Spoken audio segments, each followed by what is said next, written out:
Welcome to super study with SP. Olympic में भारत को gold medal मिलने से हर भारतवासी खुशी से झूम उठा। अभिनव बिंद्रा की जिद और जुनून ने उन्हें इस मुकाम पर पहुंचाया है। बैंकॉक में हुए वर्ल्ड शूटिंग चैंपियनशिप में अभिनव बिंद्रा की टीममेट रही इंटरनेशनल शूटर श्वेता चौधरी ने कहा कि अभिनव बिंद्रा ने जो कहा वो कर दिखाया। श्वेता मामूली अंतर से ओलंपिक टीम में जगह बनाने में नाकाम रहीं। श्वेता ने बताया कि अभिनव बिंद्रा ओलंपिक गोल्ड के लिए पिछले 4 साल से लगातार मेहनत कर रहे थे। उन्होंने जो कहा वो कर दिखाया। ऐसे बदली दुनिया। श्वेता बताती हैं कि एथेंस ओलंपिक के बाद अभिनव के व्यवहार में चेंज आया। एथेंस ओलंपिक में पदक हासिल न करने के बाद ही उन्होंने निश्चय कर लिया था कि वे अगला मौका बीजिंग ओलंपिक नहीं गंवाएंगे। एक स्मरण सुनाते हुए श्वेता ने कहा कि बैंकॉक में वर्ल्ड चैंपियनशिप के दौरान जब भारतीय टीम के अन्य शूटर शाम को शहर घूमने गए थे, अभिनव बिंद्रा जिम में एक्सरसाइज कर रहे थे। शायद अभिनव को एथेंस ओलंपिक में पदक नहीं जीतने का सदमा ऐसा लगा कि उनके व्यवहार में काफी परिवर्तन आ गया। उसके बाद से वे रिजर्व रहने लगे। इसके पहले वे साथियों के बीच आकर हंसी मजाक करते थे। इसके बाद वे लगातार विदेशों में जाकर प्रैक्टिस करते रहे। श्वेता ने बताया कि बिंद्रा ने स्वयं ही अपने लिए प्राइवेट कोच, पथोलॉजिस्ट व फिजियो नियुक्त किया था। इनके बावजूद छोटी प्रतियोगिताओं में उनके मेडल न जीतने पर कई बार उनकी आलोचना भी हुई, परंतु उनको जानने वाले जानते थे कि अभिनव में वो क्षमता है जो वक्त आने पर बड़ी प्रतियोगिता में अवश्य दिखेगा। उनका टारगेट ओलंपिक ही था। कलाम का जन्म 15 अक्टूबर 1931 को तमिलनाडु के एक गांव धनुषकोडी में हुआ था। इनके पिता मछुआरों को किराए पर नाव देते थे। कलाम ने अपनी पढ़ाई के लिए धन प्राप्ति हेतु अखबार बेचने का काम भी किया। डॉक्टर कलाम ने जीवन में अनेक चुनौतियों का सामना किया। उनका जीवन सदा संघर्षशील रहने वाले एक ऐसे व्यक्ति की कहानी है जिसने कभी हार नहीं मानी तथा देश हित में अपना सर्वस्व न्योछावर करते हुए सदा उत्कृष्टता के पथ पर चलते रहे। 71 वर्ष की आयु में भी वे अथक परिश्रम करते हुए भारत को सुपर पावर बनाने की ओर प्रयासरत थे।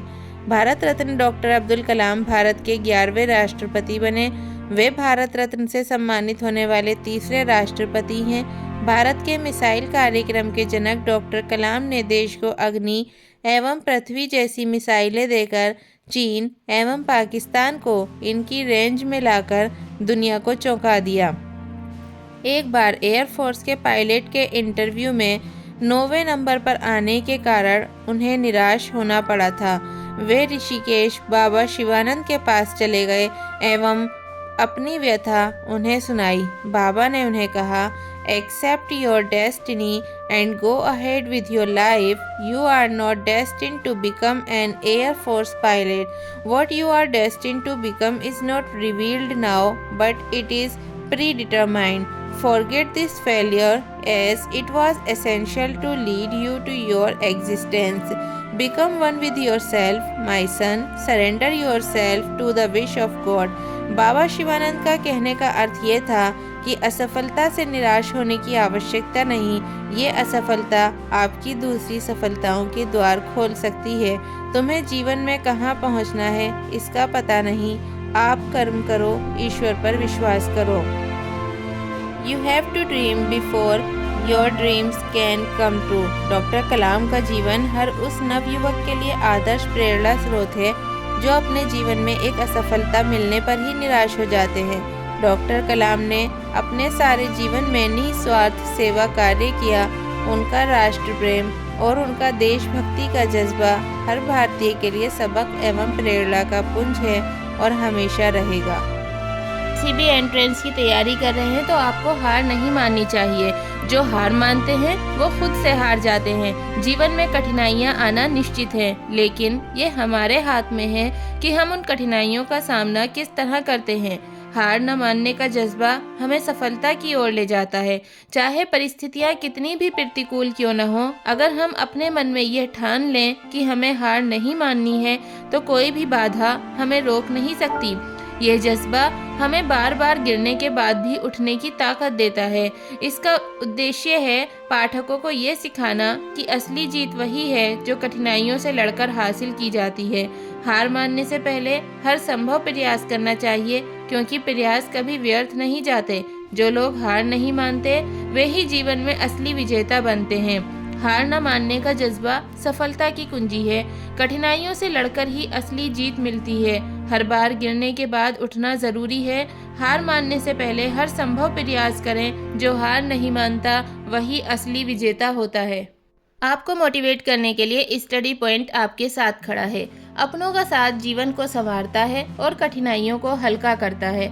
अपनों का साथ हमें ये एहसास दिलाता है कि हम अकेले नहीं हैं। हमेशा कोई ना कोई है जो हमारी परवाह करता है और हमारे लिए हमेशा मौजूद रहता है। ये विश्वास ही हमें जीवन की हर मुश्किल का सामना करने की ताकत देता है। हम बिना किसी झिझक के अपनी भावनाओं को व्यक्त कर सकते हैं और ये साथ हमेशा हमें मोटिवेट करता है और हमें हमारे लक्ष्यों को प्राप्त करने के लिए प्रेरित करता है। जैसा कि स्टडी पॉइंट आपकी तैयारी के रास्ते में आपके साथ खड़ा है और आपको लगातार मोटिवेट कर रहा है। कठिन समय में वे हमें संभालते हैं। स्टडी पॉइंट के टीचर आपको अगर आपका कोई भी कठिन टाइम हो या आपको कोई भी परेशानी हो तो आपका साथ देते हैं और हमें उम्मीद देते हैं, हमें मोटिवेट करते हैं। खुशियों के पल में वे हमारे साथ जश्न मनाते हैं और हमारी खुशियों को दोगुना कर देते हैं। जीवन में अपनों का साथ सबसे बड़ा संबल है। कठिन समय में हम अपने साथ देने से हमें हौसला मिलता है। अपनों का प्यार और समर्थन हमें जीवन की कठिनाइयों से लड़ने की ताकत देता है। खुशियों में अपनों के साथ बांटने से खुशी बढ़ जाती है।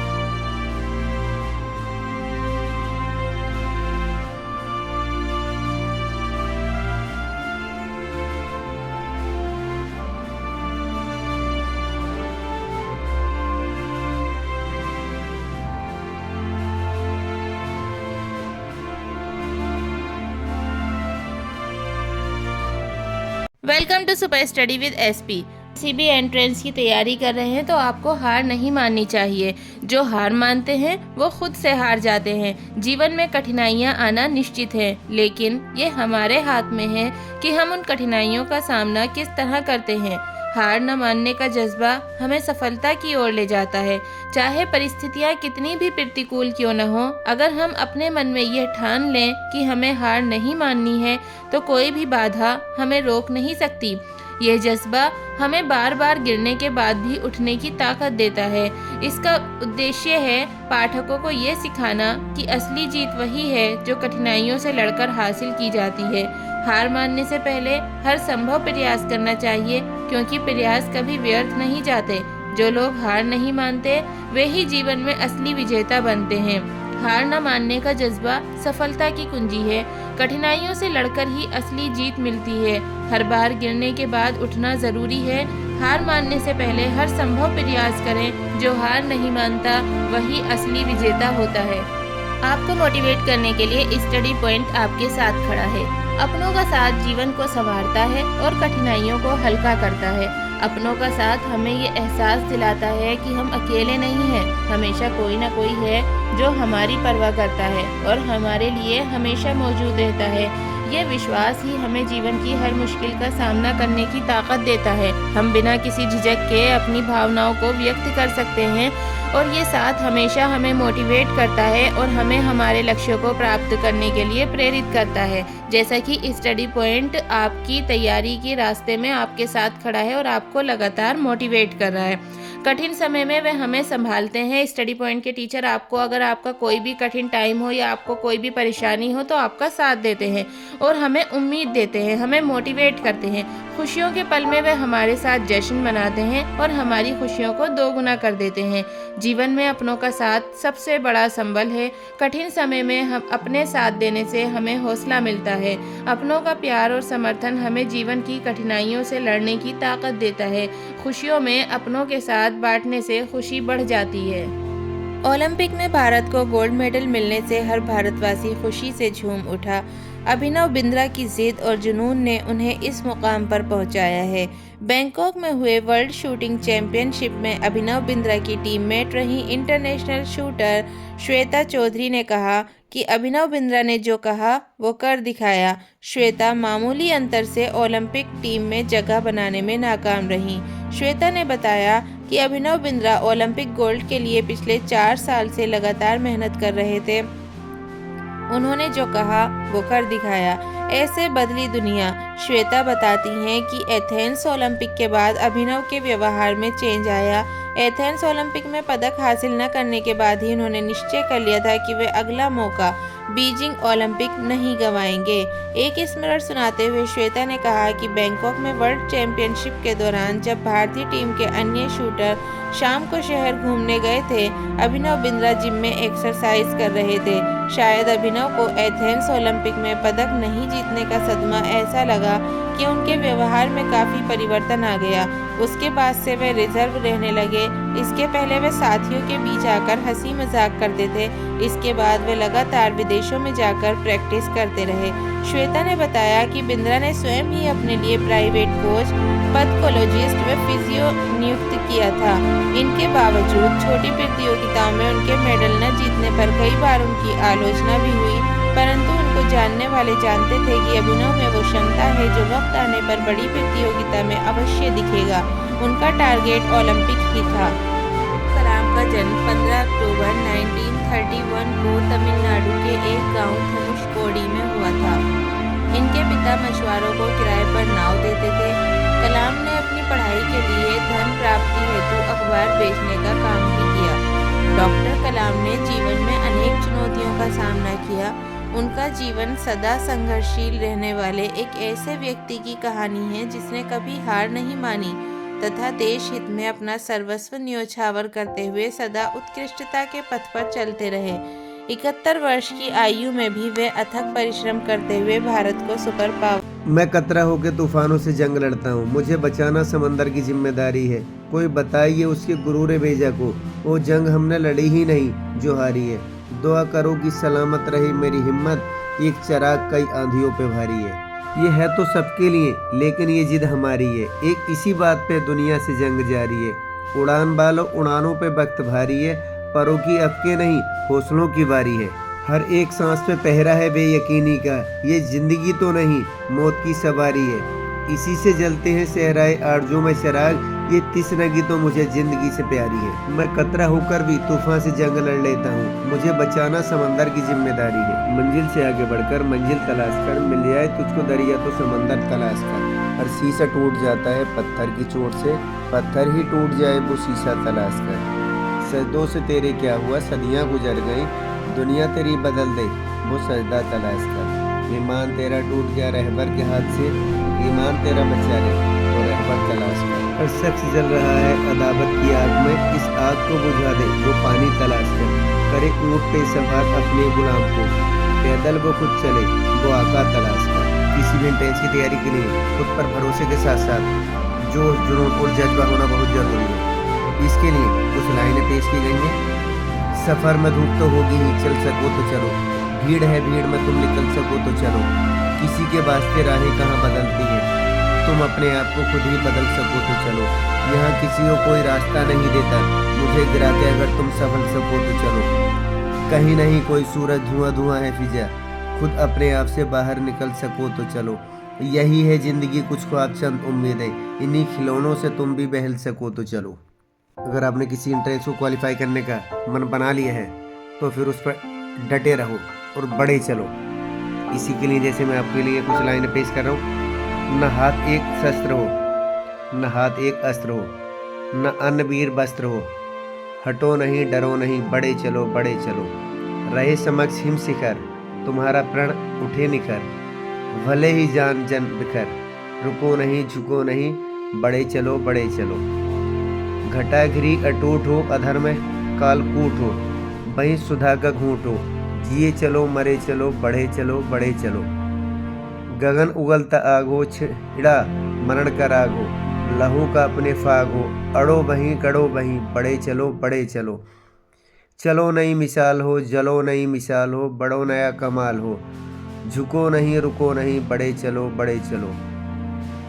अशेष रक्त तोल दो, स्वतंत्रता का मोल हो, कई युगों का खोल हो, डरो नहीं मरो नहीं, बड़े चलो। आपकी स्टडी में स्टडी पॉइंट आपके हर कदम पर साथ है।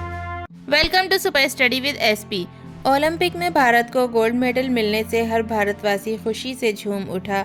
अभिनव बिंद्रा की जिद और जुनून ने उन्हें इस मुकाम पर पहुंचाया है। बैंकॉक में हुए वर्ल्ड शूटिंग चैंपियनशिप में अभिनव बिंद्रा की टीममेट रही इंटरनेशनल शूटर श्वेता चौधरी ने कहा कि अभिनव बिंद्रा ने जो कहा वो कर दिखाया। श्वेता मामूली अंतर से ओलंपिक टीम में जगह बनाने में नाकाम रही। श्वेता ने बताया कि अभिनव बिंद्रा ओलंपिक गोल्ड के लिए पिछले 4 साल से लगातार मेहनत कर रहे थे। उन्होंने जो कहा वो कर दिखाया। ऐसे बदली दुनिया। श्वेता बताती हैं कि एथेंस ओलंपिक के बाद अभिनव के व्यवहार में चेंज आया। एथेंस ओलंपिक में पदक हासिल न करने के बाद ही उन्होंने निश्चय कर लिया था कि वे अगला मौका बीजिंग ओलंपिक नहीं गंवाएंगे। एक स्मरण सुनाते हुए श्वेता ने कहा कि बैंकॉक में वर्ल्ड चैंपियनशिप के दौरान जब भारतीय टीम के अन्य शूटर शाम को शहर घूमने गए थे, अभिनव बिंद्रा जिम में एक्सरसाइज कर रहे थे। शायद अभिनव को एथेंस ओलंपिक में पदक नहीं जीतने का सदमा ऐसा लगा कि उनके व्यवहार में काफी परिवर्तन आ गया। उसके बाद से वे रिजर्व रहने लगे। इसके पहले वे साथियों के बीच आकर हंसी मजाक करते थे। इसके बाद वे लगातार विदेशों में जाकर प्रैक्टिस करते रहे। श्वेता ने बताया कि बिंद्रा ने स्वयं ही अपने लिए प्राइवेट कोच, पथकोलॉजिस्ट व फिजियो नियुक्त किया था। इनके बावजूद छोटी प्रतियोगिताओं में उनके मेडल न जीतने पर कई बार उनकी आलोचना भी हुई, परंतु उनको जानने वाले जानते थे कि अभिनव में वो क्षमता है जो वक्त आने पर बड़ी प्रतियोगिता में अवश्य दिखेगा। उनका टारगेट ओलंपिक ही था। कलाम का जन्म 15 अक्टूबर 1931 को तमिलनाडु के एक गांव धनुषकोडी में हुआ था। इनके पिता मछुआरों को किराए पर नाव देते थे। कलाम ने अपनी पढ़ाई के लिए धन प्राप्ति हेतु अखबार बेचने का काम भी किया। डॉक्टर कलाम ने जीवन में अनेक चुनौतियों का सामना किया। उनका जीवन सदा संघर्षशील रहने वाले एक ऐसे व्यक्ति की कहानी है जिसने कभी हार नहीं मानी तथा देश हित में अपना सर्वस्व न्योछावर करते हुए सदा उत्कृष्टता के पथ पर चलते रहे। 71 वर्ष की आयु में भी वे अथक परिश्रम करते हुए भारत को सुपर पावर बनाने की ओर प्रयासरत थे। भारत रत्न डॉक्टर अब्दुल कलाम भारत के 11वें राष्ट्रपति बने।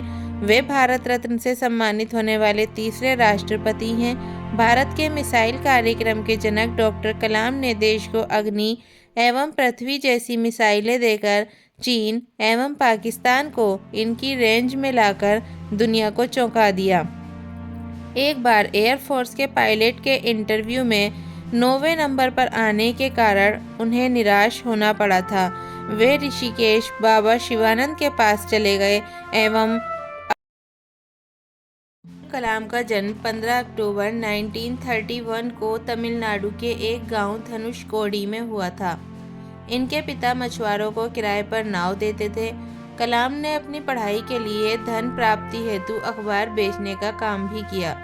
डॉक्टर कलाम ने जीवन में अनेक चुनौतियों का सामना किया। उनका जीवन सदा संघर्षशील रहने वाले एक ऐसे व्यक्ति की कहानी है जिसने कभी हार नहीं मानी तथा देश हित में अपना सर्वस्व न्योछावर करते हुए सदा उत्कृष्टता के पथ पर चलते रहे।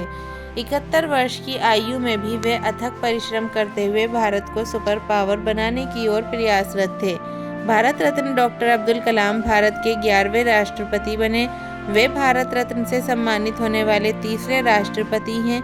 भारत के मिसाइल कार्यक्रम के जनक डॉक्टर कलाम ने देश को अग्नि एवं पृथ्वी जैसी मिसाइलें देकर चीन एवं पाकिस्तान को इनकी रेंज में लाकर दुनिया को चौंका दिया। एक बार एयरफोर्स के पायलट के इंटरव्यू में 9वें नंबर पर आने के कारण उन्हें निराश होना पड़ा था। वे ऋषिकेश बाबा शिवानंद के पास चले गए एवं अपनी व्यथा उन्हें सुनाई। बाबा ने उन्हें कहा, accept your destiny and go ahead with your life. You are not destined to become an air force pilot. What you are destined to become is not revealed now, but it is predetermined. Forget this failure, as it was essential to lead you to your existence. Become one with yourself, my son. Surrender yourself to the wish of God. बाबा शिवानंद का कहने का अर्थ ये था कि असफलता से निराश होने की आवश्यकता नहीं, ये असफलता आपकी दूसरी सफलताओं के द्वार खोल सकती है। तुम्हें जीवन में कहाँ पहुँचना है इसका पता नहीं, आप कर्म करो, ईश्वर पर विश्वास करो।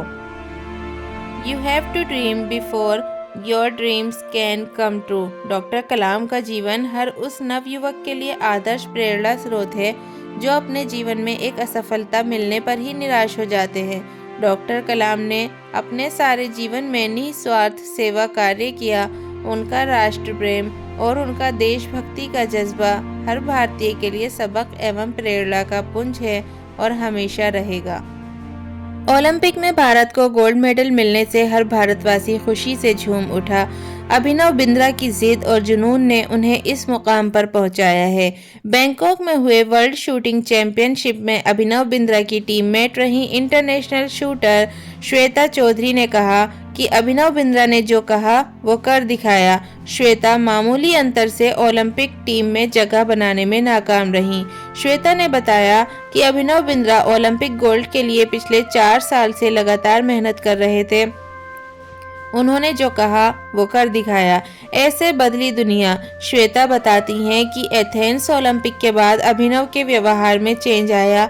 एथेंस ओलंपिक में पदक हासिल न करने के बाद ही उन्होंने निश्चय कर लिया था कि वे अगला मौका बीजिंग ओलंपिक नहीं गंवाएंगे। एक स्मरण सुनाते हुए श्वेता ने कहा कि बैंकॉक में वर्ल्ड चैंपियनशिप के दौरान जब भारतीय टीम के अन्य शूटर शाम को शहर घूमने गए थे, अभिनव बिंद्रा जिम में एक्सरसाइज कर रहे थे। शायद अभिनव को एथेंस ओलंपिक में पदक नहीं जीतने का सदमा ऐसा लगा कि उनके व्यवहार में काफी परिवर्तन आ गया। उसके बाद से वे रिजर्व रहने लगे। इसके पहले वे साथियों के बीच आकर हंसी मजाक करते थे। इसके बाद वे लगातार विदेशों में जाकर प्रैक्टिस करते रहे।